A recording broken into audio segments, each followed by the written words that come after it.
कुछ मसालेदार यमी सा टेस्टी सा स्नैक बनाएं तो आ जाओ। एक बाउल में न्यूट्री लो और उसमें पानी डालकर उसे साइड पे रख दो।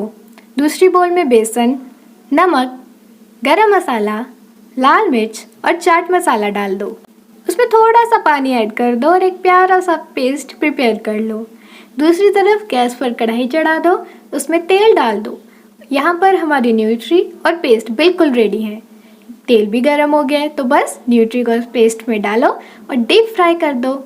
जब तक वो अच्छे से लाल और क्रंची ना हो जाए उसको कढ़ाई में रहने दो। अभी हमारी न्यूट्री बिल्कुल रेडी है, उसको प्लेट में ट्रांसफ़र कर दीजिए।